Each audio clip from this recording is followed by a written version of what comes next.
Is this a little baby lime? No, it's a key lime, and it makes the best pie you could imagine. This pie is creamy, zingy, crunchy, and beyond easy. You're gonna love it. Hey, you're watching Preppy Kitchen, where I, John Cannell, teach you how to make delicious homemade dishes to share with your family and friends. Today, it's a key lime pie, and it's gonna be fast and amazing. Let's get started. First off, we're gonna make an amazing cookie crust. Instead of using graham crackers, I'm using Biscoff cookies, which are very perfectly sweet with a nice brown sugar note. They're quite delicious, and it's a really easy crust because you just don't have to add anything except a little butter to bind it. So into a food processor, I'm adding one package, it's like an 8.8 ounce package of Biscoff cookies. You can, however, use graham crackers and a little bit of sugar. You could use whichever cookie you like, to be honest. I've done this with lemon cookies too, and it's quite tasty. Now we're gonna pulse it up. Pulse it until they're fine crumbs. You could have a couple pieces left over because we're gonna do some more pulsing. Into the food processor, I'm adding 4 tablespoons or about 60 grams of unsalted butter that's been melted, and just pulse it in. Okay, I can see inside of here, oh my gosh, it smells so good. I actually prefer this much more to a graham cracker crust. And you can see it holds together a little bit. I'm not putting my fingers in there because it's very dangerous. This is perfect, and it's ready for our pie dish. All right, set this aside, and if you don't have a food processor, you could, of course, just put them in a bag, crunch, crunch, crunch, crunch, crunch the rolling pin, and then mix it up with butter. Just as easy and even less dishes. Okay, we're gonna dump this out into a 9-inch pie dish, and if you want, you can actually make this in a removable tart shell as well. Taking those pieces out, much easier. This is so fragrant, I wish you could smell it. And you can if you make the recipe. Now that it's dumped out into the pie dish, we can just move those crumbs all around, create a little border, tap, tap, tap, tap, tap, and use anything with a flat bottom and just press down. We want to create a nice base.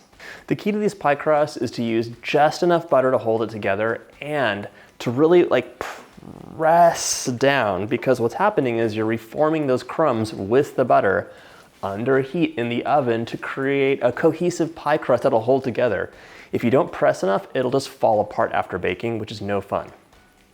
Now I'm going to use my thumb as a guide on the top, and again, using this measuring cup and just pressing in on the sides.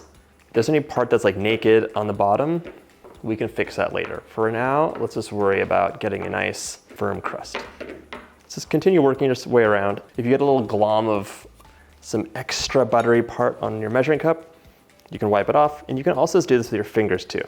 Doesn't have to look perfect, it's really just a barrier to hold your delicious key lime pie filling in.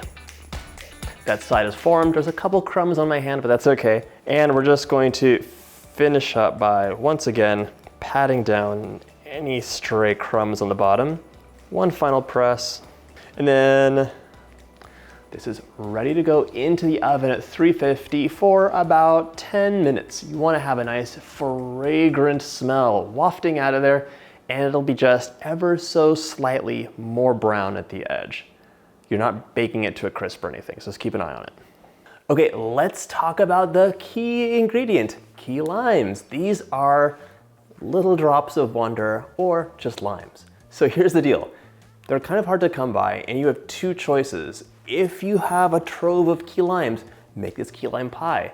If you're craving key lime pie, but you don't have the key limes, you can use regular limes. It'll be fine. Regular limes are delicious. Key limes are a little bit more acidic, a little bit more aromatic, yada, yada, yada. But truth be told, they're smaller, there's less juice, and it's more work. So I'm not opposed to a little bit more work, but you can use regular limes too. What I do not recommend that you use, and so many recipes say this, I'm like, what are you talking about? Psh, don't do that to people. It does not taste like squeezing a lime into your mouth, which is the flavor you want for this pie. So, long story short, key limes, regular limes, not the bottle stuff. That's it. Okay, so if you only have just enough key limes for this recipe, you want to zest them now. I have a ton of key limes, so I don't have to worry about that. But If you're running short, zest them beforehand and then juice them. It's easier that way. I've done it both, so I know. This is gonna take a few minutes, so I'm gonna go into fast forward. I have a bunch of key limes and they're in two groups. One are beautifully pretty, like super nicely green. The other ones are totally yellow for some reason, but the yellow ones are really juicy and the green ones are not. So I'll be using the green ones for the zest and the yellow ones were juiced. Into the bowl of your stand mixer, fitted with a whisk attachment or just a large bowl, and you can use an electric hand mixer. We're gonna add 3 egg yolks. You can reserve the whites for a meringue cookie. You can click up here for that, or like anything else delicious. There's so many uses for egg whites. And I feel like egg yolks are actually the most delicious. Look at this beautiful golden color, and yet they are not used enough in recipes.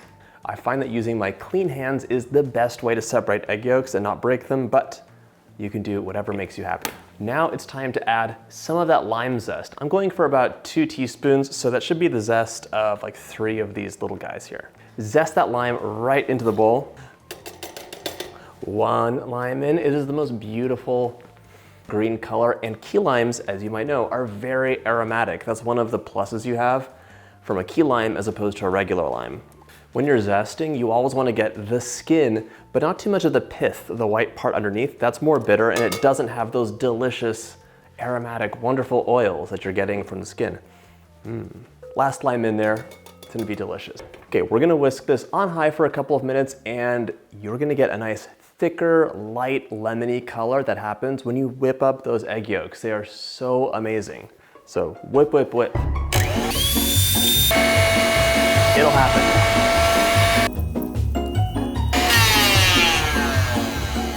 Okay. So we whisked it up for a bit, lighter in color. The oils got to kind of like get beaten up into there and released a bit more, which is the wonderful thing to do with lime zest. You always want to like either mash it up, process it up, or do something to really kick those oils out of that skin. Now we're gonna add in the sweetened condensed milk, one of my favorite ingredients. This is amazing in really strong coffee in the morning if you need that extra kick. So we're adding 1.5 cans of sweetened condensed milk. That's 21 ounces, and you can kind of just eyeball it. Look at that color. We're gonna whip this one more time, just get it nice and thick. Mix it up. It's looking good. I just want to scrape the bowl down. You know I don't like that unmixed nonsense at the bottom. One more whip. Thoroughly mixed, and now it's time to drizzle in our precious key lime juice. This is so strong, so you really need that sweetness from the sweetened condensed milk to balance things out. Also, the whipped cream is gonna help too. Drizzle it in while you mix, on medium. I wish you could smell that. It is good. It is just good. Oh my gosh, I'm so excited for this pie. We're ready to fill our still warm crust. We want the crust to be warm. Don't let it go totally ice cold because you want everything to cook quickly. This is only gonna be in the oven for like 10 minutes, so get the process started. Room temperature ingredients, a warm pie crust, the works. Okay, one last swirl around with your spatula just to move that zest around, and you can see it started to thicken up already. Oh, I'm so excited for this. Pour this into your finished shell. We're not gonna waste any of this filling, so I will be scraping it all out. I did not juice all those limes for this to go into the sink. No, it all goes into the pie. And then just a quick jiggle to self-level it out. This pie is now ready to go into the oven at 350 for 10 minutes. It's gonna be partially set and then continue setting in the fridge overnight. This is one of those pies you're gonna make a day ahead because it just needs the time, but it's worth it. So into the oven. I'm making a quick batch of my favorite topping, whipped cream, with 1 cup or 240 ml of heavy cream, 3 tablespoons of powdered sugar, and a teaspoon of vanilla. Whip, whip, whip, and it's ready to go. A few hours later, maybe it was overnight, and my pie is totally set. It's kind of crazy that like just a few minutes in the oven will make it completely set perfectly, but it does. It's kind of magic. All right, I whipped up that whipped cream like you saw, and now we're gonna pipe it out. I'm using a large closed star tip, which is an 846 in case you want to know. And we're just gonna pipe dollops all along the perimeter. If you want, you could use an ice cream scoop and pile it high. You could just use a big mountain of whipped cream, whatever you'd like, but I will go with a classic dollop. I really wanna show off that beautiful filling. But I will be piping it all into my mouth and just like covering it with whipped cream once it's served, because that's the way I roll. Okay, first dollop. Very nice. Doing just a bit of a ruffle, so lift slowly as you go, and then you're going to be kind of just like moving the tip a little tiny bit. And then your only goal, if you're doing this, is to make them roughly the same size. Similar sized dollops look nice. The last 2 dollops are always a little bit nerve-wracking because you want to like adjust the spacing so they're not totally crowded and not really far apart. That's pretty good. Okay, this pie looks classically delicious, but now we're gonna finish it off with a sprinkle of key lime zest, just for looks. Totally unnecessary, but I like the way it looks.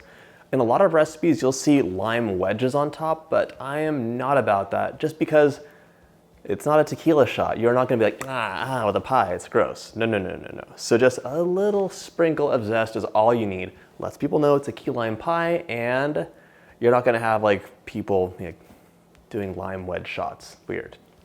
Okay, so get a pretty lime and zest. The nice thing about the key lime zesting is that you don't get super long strips. They're all a little short, which is just what you want. Okay, just a delicate little sprinkle. It really doesn't want to release from your fingers, so you're gonna have to kind of just like kick it out of the nest. Son, it's time for you to move on. Okay. Oh my gosh, I love this pie. If you can't find those Biscoff cookies, a lot of times you can get lemon cookies, which I think is totally nice. It's not overkill. Okay, that's some like very fine sprinkling. I want like a diffuse scattering of these lime zest pieces. This pie is camera ready, so I will be taking some photos and I'll be right back. This custard set up so nicely. It was like magic. I am in love with it. And by the by, the taste is amazing. If you like this recipe, check out my pie playlist, all my favorite pies, and there is guaranteed to be one that you love. But now, it's time for a bite. That is so good. It's like tingles, and that key lime is bright. It's a bright, wonderful flavor. So it really works well with that creamy, sweetened condensed milk and those crunchy Biscoff cookies. This is to die for. If you like this video, hit that like button and subscribe, and I'll see you in the next video.